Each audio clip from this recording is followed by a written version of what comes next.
You pick up something with the intent of helping survive a situation. Surviving is the same as duck and covering. And what we want is engagement. So now let's go. So let's celebrate words and understand that words are the tool of advocacy.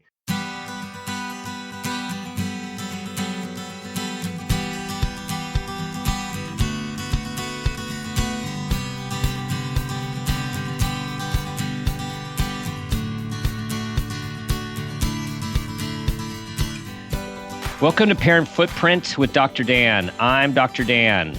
This show is about making the world a more loving, accepting, and compassionate place, one parent, one person, and one child at a time. The key to raising healthy and engaged kids is for parents to seek the same in their own lives while striving to be the best versions of themselves each day. No matter who you are or where you came from, with increased awareness, you can be purposeful about leaving a healthy footprint for your children, your family, and all those you care about, while living your own life to the fullest. Today's show is Parenting and Communicating with Teens with Dr. Ken Ginsburg. Dr. Ken is an adolescent medicine specialist and professor of pediatrics at Children's Hospital of Philadelphia. He travels the world speaking to parent, professional, and youth audiences, and is the author of 5 award-winning parenting books, 2 which you know of: Building Resilience in Children and Teens, Giving Kids Roots and Wings, and Raising Kids to Thrive, Balancing Love with Expectations and Protection with Trust. You actually know of more of them. These are the ones that are on my bookshelf right next to me. I'm also excited to say he has a book that is coming out anytime now, available for pre-order. I love the title. It's called Congrats, You're Having a Teen, Strengthen Your Family and Raise a Good Person. Dr. Ken has won multiple awards for all of his activities in advocacy, research, clinical skills, and writing, and has appeared on every and all major news networks doing the same thing. Finally, he is co-founder and director of programs for the Center for Parent and Teen Communication, which follows his strength-based philosophy and resiliency building model. Dr. Ken, welcome back to the show. It's great to be here, Dr. Dan. I just loved your intro of the show and the philosophy that you're talking about in terms of families creating a better world, one young person at a time. And you have been on this march doing it for so long. I have, as I told you on the last show, I mean, I've followed your work for a very long time. Use your work with resiliency, with communication, with strength-based, and this thing is becoming more and more mainstream. You know, I was thinking, to take us back when you started your work on resiliency, what was the field? What was the field like in terms of understanding it, promoting it, and doing something about it? Yeah, let's take a moment to celebrate this. Like, I'm not a freak anymore. No, right? You're not. So there was a time when, I was early in my training where we really focused on telling kids what not to do in the belief that that would inspire them to listen to us. Yeah. But it never worked. All it did is it made them feel terrible about themselves and made them look at adults and say, like, do you not really see who I am? Right. And now we know to see the best in every young person. We know that loving, caring adults standing by their side is the key ingredient to them being able to thrive. But just as we take this moment to celebrate, Dr. Dan, let's also acknowledge that there are still so many myths about adolescence that still kind of, I think, more people believe than don't. Mm-hmm. All right. Well, let's go right in there. What are the main myths that you see operating on, I'll say, parents, teachers, family members, coaches, all stakeholders? Well, let's talk about the truths. The truths are that adolescents are incredibly caring individuals. The truth is that adolescents worry about their health and well-being. The truth is that they care deeply about us and what we think and feel. The truth is that they want us to guide them to be their better selves. That's all the truth. The truth is that we can speak to them rationally if we know how to communicate. Now, here are the myths. The myths are kids think they're invincible. Kids don't like adults. Kids don't want to hear what we have to say. Kids are natural risk takers. Kids can't be reasoned with. Now, why do these myths matter?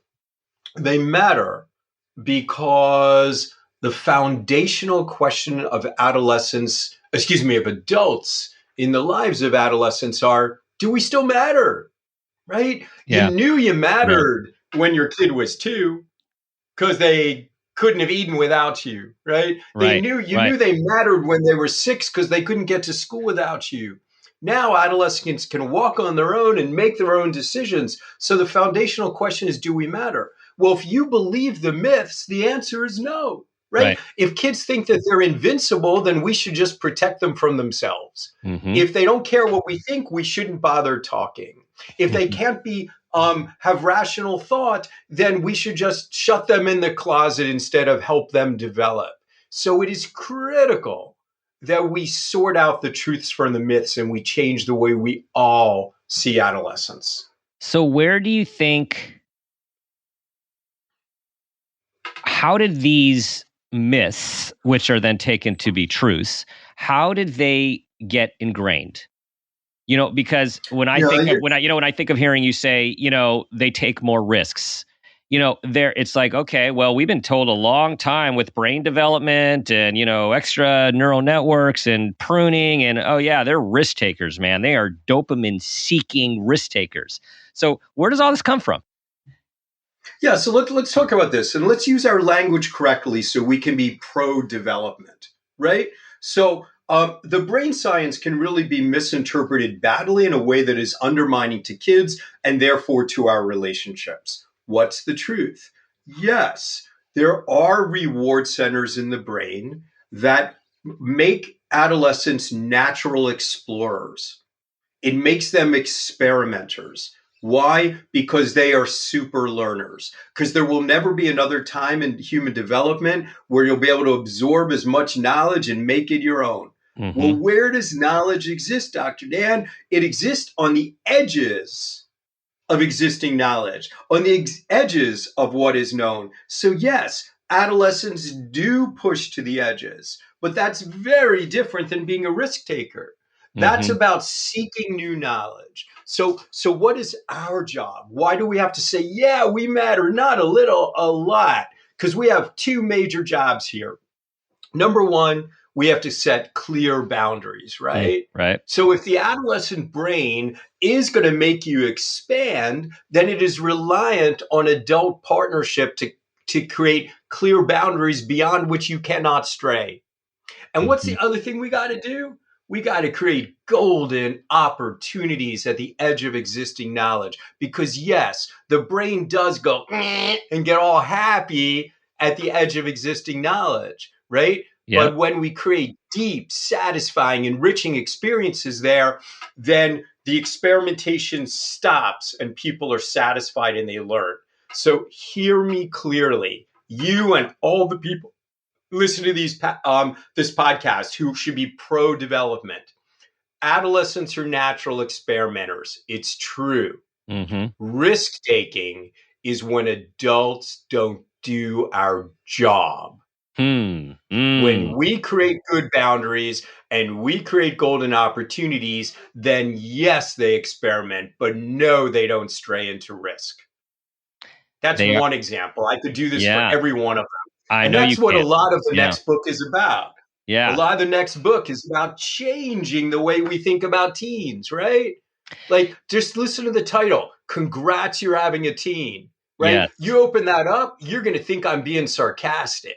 I'm not. No. Right? What we have to do is stop producing books that are about survival guides and begin producing all this knowledge that are about guides of how to develop our teens. Absolutely. The vast majority of parents that come into my office in our center when they have kids that are intense, sensitive, experiencing some form of dysregulation, some form of just struggle, it's so common to hear, and I know you hear this all the time too, if this is how they are now, I can't even imagine what they're going to be as teenagers, right? It's almost like we parents are programmed early on to think and expect the worst of this phase of life. Well, you're standing in the grocery store line and your daughter has her head on your shoulder and she's 11 years old and the mother behind you says, "Hang on tight, get those hugs while you can. She's going to become a monster you won't Totally. recognize and Totally. probably won't like." Enough. So Yeah. so so so Dr. Dan, let's take it to the next step, right? Let's take the next step. So let's say that parent does come to me with their intensely sensitive child, their child who's a feeler and who is a sensor. So, you know what the truth is? I'm not going to lie to them. Adolescents might have some rough patches because it's hard to feel, it's hard to care. But how about you look at the 35-year-old you're producing? Mm-hmm. Don't you want that 35-year-old to be a sensitive, caring human being? We've got to understand that some of our kids, by the way, I was one of these kids, right? That some of Mm-hmm. our kids who are the most intensely sensitive human beings who might be really cool adults and will be really cool adults Yeah. might Yeah. go through a period of adolescence where they're going to have to learn how to regulate those emotions, celebrate them, elevate them, leverage them, Mm-hmm. not to be ashamed of them. Yeah. Yeah. Well, and communication, which has become a one of the other main bases of your work and your center, which we're going to talk about. Um, how should parents of teens? By the way, we'd all love to get the memo. The memo doesn't exactly just come. Hey, as of tomorrow, your child is going into this phase. So whenever that happens, what do parents need to think about as they're entering that stage? Well, I have an endless amount of answers, but I think two pop into my head. The first is if you are worried about the volatility of this stage as an observer, I want to remind you that it is your child who is living through the many moving pieces of development. Your stability, Mm-hmm. your presence, your standing beside them is exactly the security they need to launch into an adulthood, a healthy adulthood. So take Yeah. a big, deep breath. My God, you matter. Yeah. Second, know how to talk to your kid. So yes, the emotional part of the brain is utterly brilliant during adolescence. In fact, it develops and becomes brilliant a little bit more quickly than the rational part of the brain, which makes sense, right? Because it's more important that you know who is friend and foe, who's manipulating you, who you should trust, who you shouldn't. That actually is an earlier skill set needed than calculus, right? Mm-hmm. So Right. it really, really makes sense. But the myth is that you can't speak rationally to kids because they're all emotions. It's not true. The Mm-hmm. question is, which part of the brain do you stimulate? Mm-hmm. If you Mm-hmm. stimulate the emotional part of their brain, its brilliance will get away from itself. So Mm-hmm. if you use what we call hot communication, condescending tone, anger, even incredible emotional exuberance, then you're turning on the emotional side of the brain. It's going to be really hard to capture that rational side. Yeah. But if you're calm and loving, using what we call cold communication, which is, by the way, anything but cold, right? It's intensely warm, but Mm-hmm. you're present, you're calm, you're co regulated with the kid, which we should Mm-hmm. talk about in a Yes. minute. You're Yep. co regulated with the kid, then the kid's emotional part of the brain stays stable. And you're going to find yourself having a very rational conversation with your kid. Mm-hmm. Mm-hmm. So two major things you said there, reflecting on my experience of raising teenagers. I think the biggest awarenesses was how important it is to regulate yourself before entering a situation which has a lot of energy and emotion involved.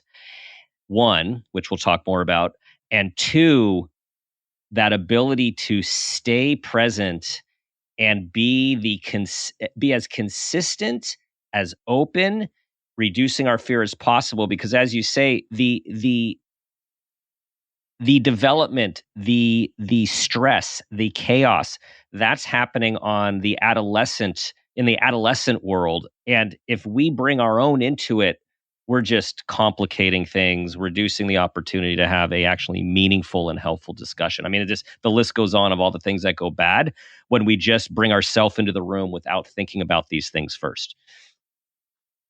Absolutely. Let's underscore that last statement. So I want you to bring yourself into the room because it's your love for your child that's so protective. But then without thinking it through first is the problem. So remember this. You're going to be more upset by what happens to your child than anything else in the world, right? Because having a child's like having your heart on the outside of your body, and you live their pain. So it really means that you have to do your work in your own space because your goal is to co-regulate with your child. Best way to describe it is this. You're on a plane. There's turbulence. You're scared. Do you look at the guy next to you? This guy like holding onto the seat and shaking? You look at the flight attendants, and if they're still serving snack mix, you're cool. That's when you borrow someone else's emotions. Yeah. Adolescent brain is so brilliant emotionally that it can read our spoken and unspoken signals. And so we have to get them in sync. If you're saying one thing but looking scared, they're not believing you. They're actually believe. So you've got to create the space where you get to calm, and then you work to your child and work with your child. And don't be afraid to tell them you need that space. Because the other thing, let's talk about this, right? Like if you have a 5-year-old, if you're listening to this right now and you have a 5-year-old and a teenager, here's how the 5-year-old wants to see you. They want to see you like that duck gliding on the water, right? Just calm, cool, collected, seeming to have no problems. You look like that with your teenager, you're not helping them. No. Because you're not teaching them.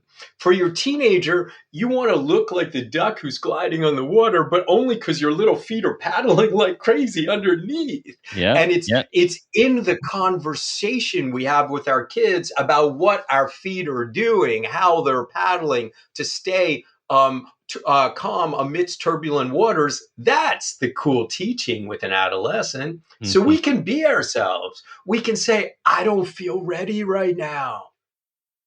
I'm going for a run. Then we're going to talk. Yeah. Yeah. So you were talking about being real. Teenagers need us to be real. Adolescents need us to be real. They have very large BS detectors. You remember, you all were one who's listening. That never flies. So being your authentic self is respected.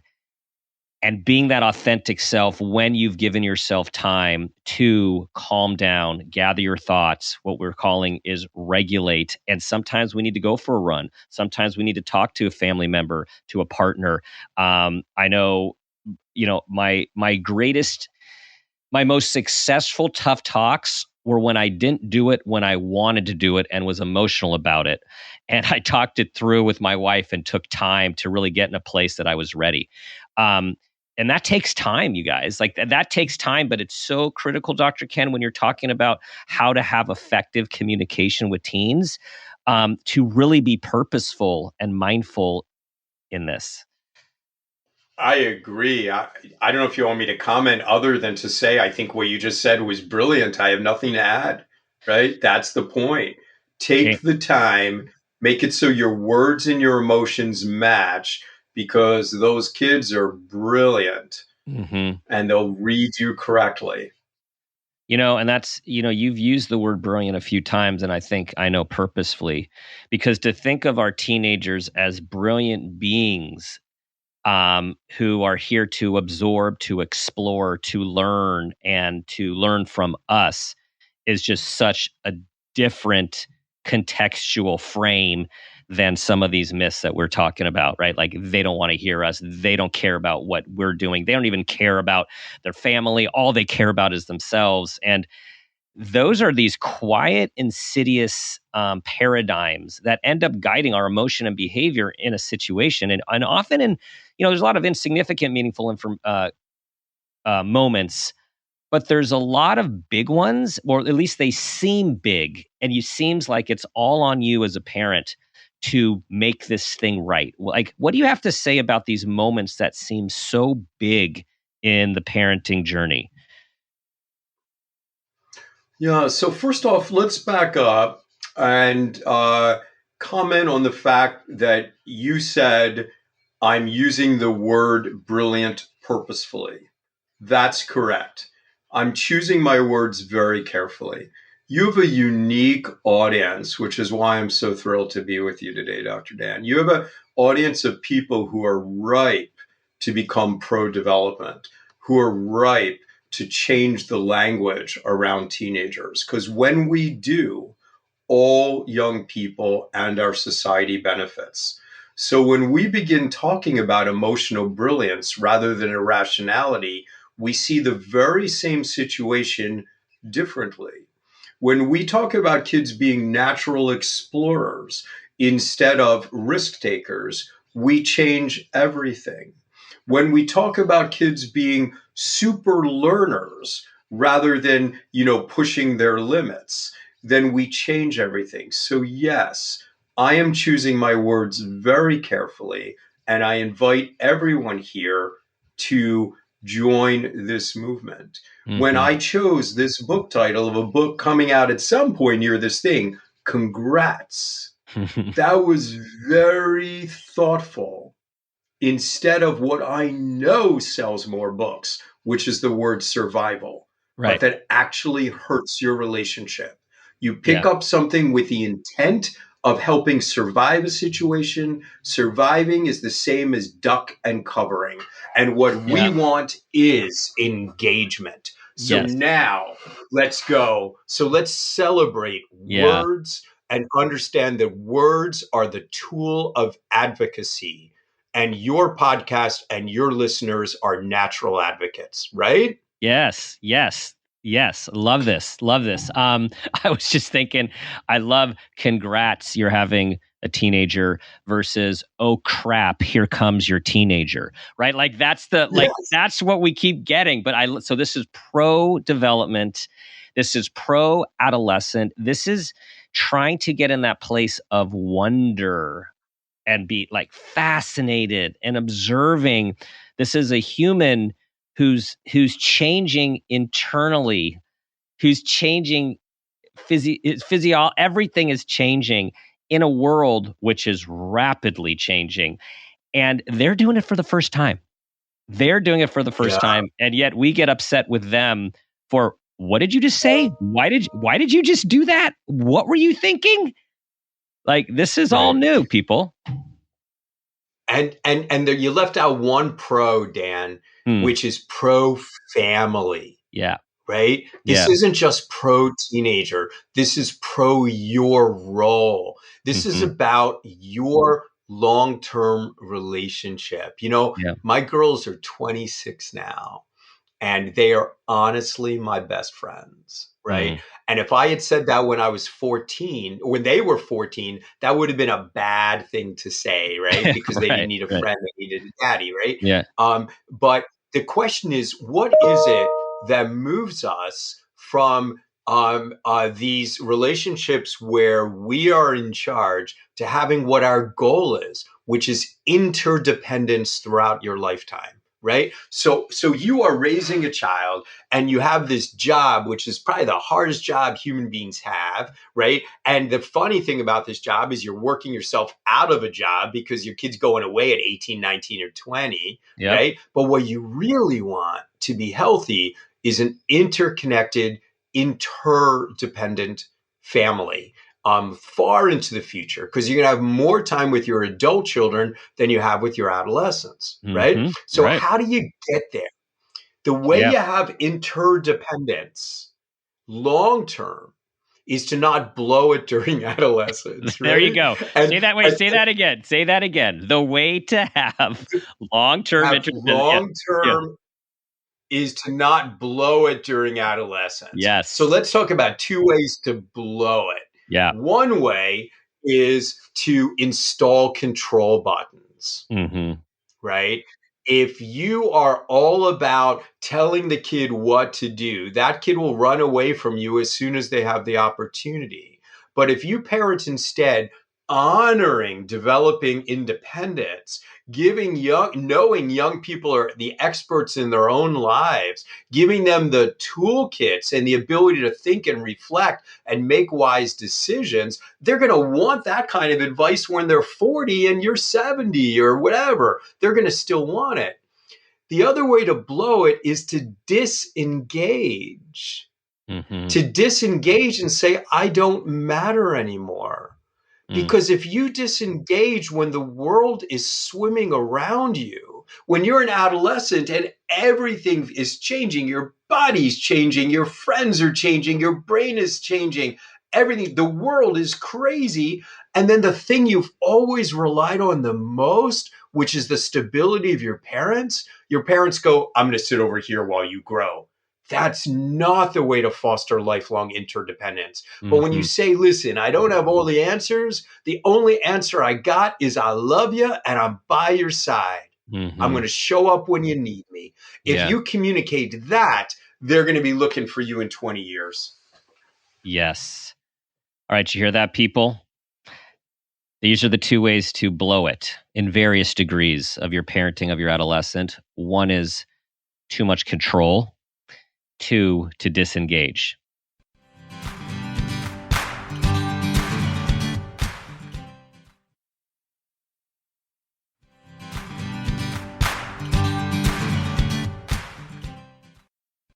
Thinking about the tough moments, the turbulent moments, the uncertain moments of parenting, and there are many along the whole continuum, which it never ends, right? What do you say about, I'm going to use the word that's coming to my mind is faith, but not in a faith-based sort of way. It's like these moments where you're saying, I'm here, I love you, and you're seeing your child suffer, you're seeing your child bullied, you're seeing your child go through a really tough situation. And here's the thing, and it's totally out of our control as a parent. Can you talk a little bit about that mindset of how to sit in that difficulty? Well, this is part of the human condition, is that sometimes we do suffer, and we suffer most when we stand alongside those people we love. So let's be honest with ourselves about that, right? And easy answers are never real answers. Let's be clear about that. Mm-hmm. With that said, what is your role and what does love mean? I have the audacity to try to define what love means in this kind of a relationship. What it means to me is seeing someone as they deserve to be seen, as they really are, not based on a label they might have received, how they might be performing or producing, or even a behavior they might be displaying. So when the world is topsy-turvy and insecure, when your child is receiving negative, undermining messages from society, from peers, from teachers, from whatever, they have to know that the person who knows them the most loves them exactly the way they really are, right? And Yeah. this is what you do during these turbulent moments. You reflect and you go, I'm in pain because my child is in pain. Why does this feel so intense to me? Because I love so deeply. Why do I love so deeply? And don't stop by saying because it's biologic. Actually think it through. All that is good and right in your child, their character strengths, their generosity, their compassion, their resilience, their fortitude, their stubbornness, all that is good and right about your Mm-hmm. child. Mm-hmm. Celebrate that. Yeah. Remind yourself of who the child is, then you become their North Star. And when the rest of the world seems chaotic, I mean, Dr. Dan, do you get how Yeah. powerful it is to know that while the sand is shifting underneath my feet, the person who knows me the best still thinks I'm terrific? Mm-hmm. Wow. Yeah. Yes. Their North Star, and I appreciate you validating the complexity of human experience. Because somehow, as a parent these days, there seems to be a lot of pressure that goes with it, a lot of pressure to do it right, to raise these very quote successful people, and with that seems to come this untruth about our ability to control outcomes when it comes to raising kids and situations they're in. It doesn't exist. And as you pointed out, one way to really blow it is to try to exert that control. And to be fair to those of you who are listening, who are saying, "Gosh, I might be a little controlling," be kind to yourself. It comes from your own concern, and it comes from love. It's just we have to be really mindful about our parenting behavior and the impact it has on our kids, right? This is where the awareness comes in.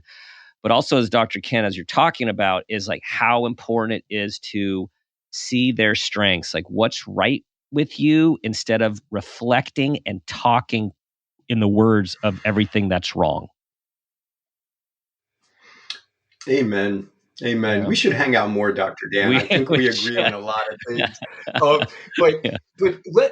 let's take what you said and go even one step further, which is, every emotion that we have is an opportunity to build resilience in our kids.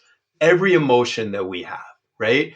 And so when we are feeling like we're dropping the balls, this is an opportunity to show self-compassion, Mm-hmm. right? And to understand, to take this metaphor to its limits, right? We've all been juggling a bunch of balls in our society, and there are things that feel really important to us. And then along comes the pandemic, and you're juggling all of these extra balls you never thought you would need to handle. And what happens? Some of them are dropping. This is an opportunity to look in two directions. Look up, see what's still in the air. Now you know where your values really are. Look down, look at what's fallen onto the ground, and understand that some of those things should still be there. Mm-hmm. But Mm-hmm. forgive yourself for your imperfections. Why Yeah. does this matter so much? Number one, it's good for you. Number two, it's a major resilience lesson for your child, right? To see that no one thinks they're perfect, no one is perfect, and that the person I admire the most, even if they don't say that out loud, is compassionate with themselves. Let me give Yeah. you one extra reason why you Mm-hmm. should be compassionate with yourself. You need for your child to feel safe coming to you when things feel awful and when they're experiencing shame themselves. And if they see that you are forgiving of yourself, of your imperfections, they are much more likely to come to you in their times of need. If you're hard on yourself, if they think you're perfect, or if they think you just get down on yourself when you make a mistake, guess what? You're sending them a signal, I can't go to this person. Mm-hmm. Right. Right. And it's that resiliency, the modeling. The modeling is so key. Our kids, we always talk about, they're always looking, they're always watching, they're always hearing, particularly the things that you don't know that they're hearing and watching. And so they look to us, and life can be hard. We have been in a pandemic for close to 2 years now. Um, but they are looking at us for how to be human, how to survive difficult situations, and how to thrive in other situations as well. The whole gamut. And it takes a lot of courage for a parent to be vulnerable. It takes a ton of courage to be real. And to tell your child, like, I don't have the answers and I'm not sure what to do here. Or, you know what? I am sorry for how I handled that this morning. I actually didn't sleep well last night. I had a lot on my mind, and I didn't control myself as much as I would have wanted to. Like, there's nothing more beautiful than that for a teenager to hear that. I agree emphatically. I think an apology is one of the most powerful ways to connect as a human being. In the context of parenting teenagers, it matters so much because when we display our own imperfections, it makes them understand that we too are human, and Mm-hmm. humans like to connect with other humans. Yeah. Right? So, Yeah. really positive way of connecting. Connection, communication. Tell us about how the center that you co-created, how did it come to be, and what need are you serving with this programs?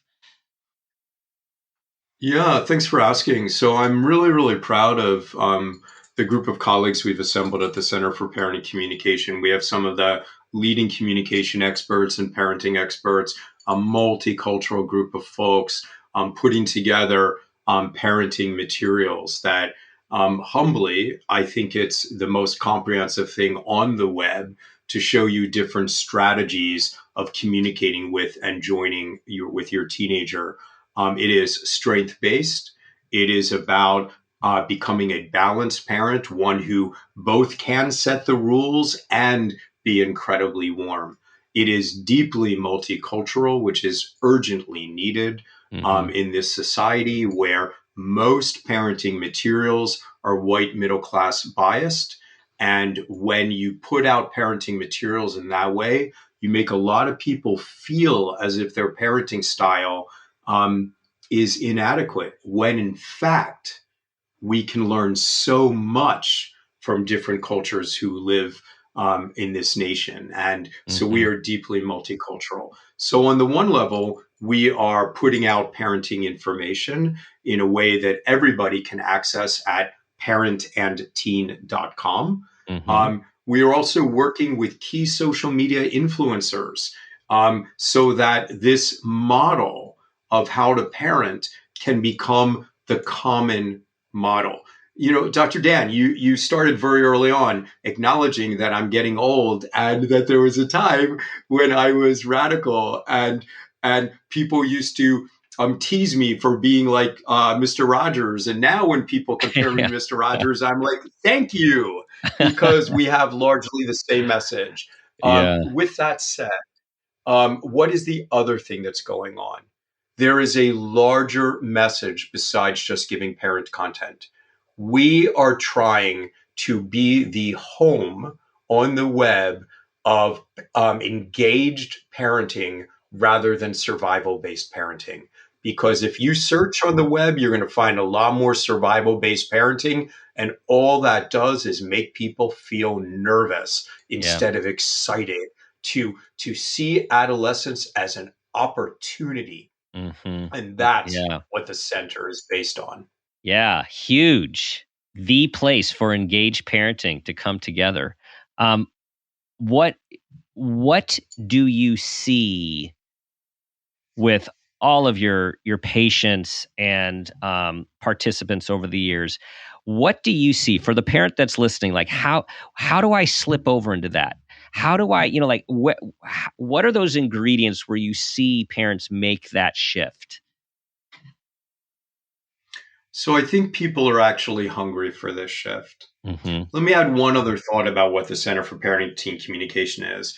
It's not about getting kids through adolescence. It's about using adolescence as an opportunity for them to become their best selves, to build the strengths of their character, right?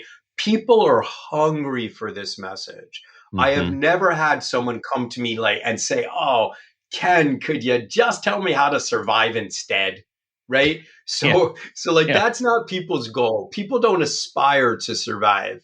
People aspire to build strong families. So people are hungry for this message, but there's not enough people giving it because people always react to crisis first Right. without understanding the importance of prevention and relationships to prevent crisis. Mm-hmm.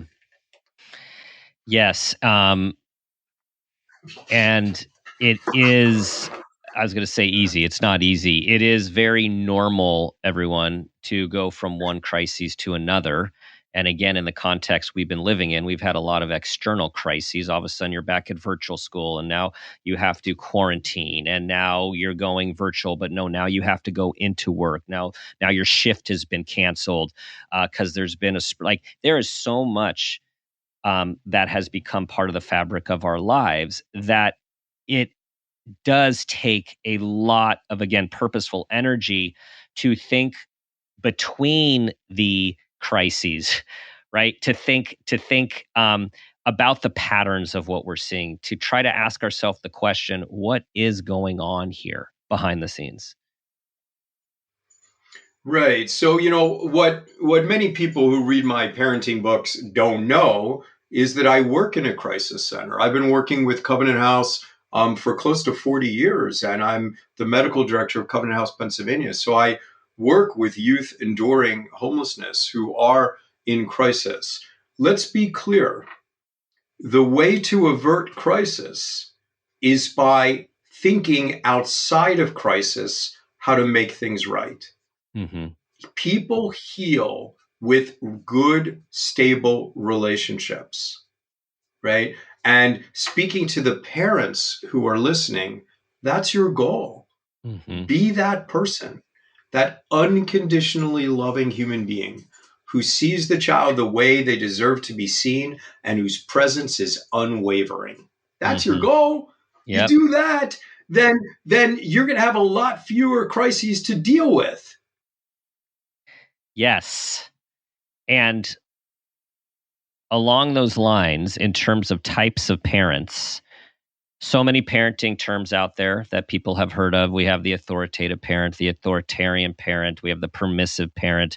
We have the helicopter parent. We have the snowplow parent. And Dr. Ken, you talk about a different type of parenting, right? So let's talk about that. Let's talk about the lighthouse parent. Yeah, let's. Thank you. So let's be clear that, in fact, when you talked about authoritative versus authoritarian, we actually know we have 60 years of research on what works, right? So let me be an academic for a minute. Let me wear my professor's hat. My professor's hat says that authoritative parenting, which is also known as balanced parenting, which is both warm and loving and sets clear rules, Yep. works best. Best Yes. emotional outcomes, best behavioral outcomes, best academic outcomes. 60 years of research. So it means you're allowed to set rules, but you always place them in the context of love and caring instead of control. Yes. Because I love you, it is my job to keep you safe, right? That works. So, what is lighthouse parenting? Well, you and I both live in a world where you go down the street and you don't hear people saying, I'd like to be an authoritative parent, right? Because Right. that's academic words. So instead, you hear those words that capture the imagination, like helicopter and snowplow and free range and all of these words. They capture your imagination, but they're not rooted in science. So, my job is to get people to do what we know works. So if I could stand on the corners and put out a little soapbox and say, be authoritative parenting because the research is clear, I would do that. But instead, folks, be a lighthouse parent, a stable force on the shoreline from which your child can measure themselves against. Look down at the rocks and don't let your kids crash against them. Look into the waves and trust that your child has the capacity to learn to ride them, but teach them how. Lighthouse parenting. So that Wow. seems creative and brilliant, but all it is a metaphorical, poetic way of describing authoritative parenting. Be a Yeah. model, be loving, but also monitor. I was going to say that is poetic. That is a poem. Lighthouse parenting. Do you have that on the wall at the center? That it was a poem. I had all the lines in the. I could see it. Man, to be that stable, lit being on the shore, right, and to be strong, looking at the crashing waves, the adversity, and to do whatever you can not to let them crash against the shore when at all possible. Yeah, Amen. I'm really glad to hear you also encapsulate. I mean, that is the poetic way of talking about the authoritative parent that we have learned so much about for so many decades. And the piece I really liked that you highlighted is warmth. Warmth. Because back in the day when we were talking about all this stuff, it was really so rule bound. Like it's like parenting was based on how many rules and how much control you exerted or gave up. And so really what's come into the conversation in the last few decades, and more so recently, is this engaged, warm, loving parenting with guidelines, values, and boundaries for positive and healthy growth. Absolutely. Both are needed. Mm-hmm. And, the word warmth is also one of those words that people don't necessarily understand. Because you could easily respond, well, I love my kid, and that's why I make rules. Of course, I get it. But the difference between love and warmth is what your kid knows. If you love your kid, but keep it a secret and only tell them what to do, they're not going to feel good about you're telling them what to do. Warmth is when your kid knows you love them, and they know that it's because of your love and your caring that you set the rules, that you prepare them for the world, that you watch what they are doing because you care. Yes. Well, there is no good place to transition to the parent footprint moment question because there is so much to talk about, but we must transition. So here we go. Dr. Ken, once again, for round 2 for you, tell us about a time that you became aware of yourself as an individual, as a parent, or an awareness of your parents, and that new awareness had a positive impact on your life, your kids, and those you love. I changed what I was going to talk about midfield in the middle of our conversation about 25 minutes ago. I was going to tell you kind of a cute story or something. And then I really thought about what your audience, which is already an engaged audience, needs to hear. And what they need to hear is that the best aspects of parenting may be in the future when your children are young adults. And that investing during adolescence is what gets you to that wonderful phase. So I don't think I have a cute story for you. I have a gazillion cute stories of when they were little kids, of moments that I really felt special. But rather than talk about an event, can we talk about the process that somewhere in the last couple of years, my daughters are now 26. They're both young professionals, committed to justice, amazing human beings. But somewhere in the last couple of years, there's been a transition. I would rather be with them than anything else. I enjoy them. They're like my friends. I go to their house. They're identical twins, and they're currently living together. I go to their house and hang out with them for fun, for pleasure, for personal growth. Wait for it, to get advice. And that was a process, not an event. But what got me here was, I think, managing their adolescence in a way that saw them as experts, that honored their independence, and celebrated all that was good and right in them. That is so what we need to hear. That is so what we need to hear. It's the long haul, right? It's remembering to take the long view, and as we're dealing with the moments, the great ones, some of the hard ones, but you're really doing this for longevity. Yeah. Yep. And as you said, this back to the word at the beginning, the interdependent familial relationship. Amen. Yeah. Thank you for that. Okay, Dr. Ken, you've got a new book. I didn't mention the revision of the the Bible on resilience, building resilience. That's in the works. And of course, you have your center and your online presence to let everyone know the best and easiest ways to find all this stuff. Gosh, I think, first of all, Building Resilience in Children and Teens, the 4th edition is out, so they can get that today. It's not in the works. I think all of this, you could find all of this either on Amazon or the Center for Parent and Communication, parentandteen.com. There, we really keep my books very much in the background because I don't want anyone to think that that's a marketing site, because it's not. But the Center for Parent and Teen Communication will really give you the core knowledge that you need to get started. And then the other stuff is available anywhere where they sell books. And proudly, I want to say that all of my books are put out by the American Academy of Pediatrics. You know, what that tells you is that it always has to be credible.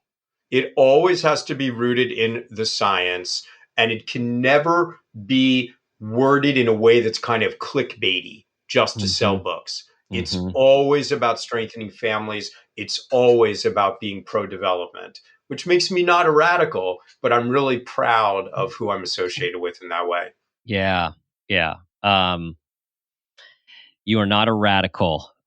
You are a passionate mover of the field. And I'm saying this as someone who has followed your work and used your work personally and professionally for a very long time. So I'm just so grateful for what you continue to do, and how you're always so generous with your time. I'm grateful for you as well. Thank you. All right, everyone. That's another show, a highly insightful show. I am thinking in double time right now. I'm right here with you, and I'm right here thinking about my parenting and my kids, and ways to do it well, and ways to forgive and be self-compassionate when it didn't always go so well. Thank you for listening. Thank you for your 5-star reviews. If you like this show, please share it. Also, check out our 2018 show with Dr. Ken, Building Resilience. You know what I'm going to ask you to do? 2 things. 1, try to be that person you want your child to become, and ask yourself the guiding question I ask myself daily: what footprint do you want to leave?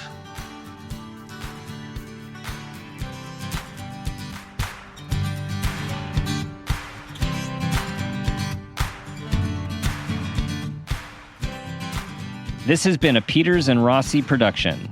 Parent Footprint with Dr. Dan is produced by Laura Rossi. Our engineer is Phil Rossi. Theme music is Strummerman, composed and performed by ProTunes. Artwork is by Garrett Ross. Follow us on Instagram and Facebook at Parent Footprint Podcast, and on Twitter at Dr. Dan Peters. If you are an advertiser interested in advertising on our show, go to midroll.com/ads. For more information, go to exactlyrightmedia.com. Listen, subscribe, and leave us a review on Apple Podcasts, Stitcher, or wherever you get your podcasts.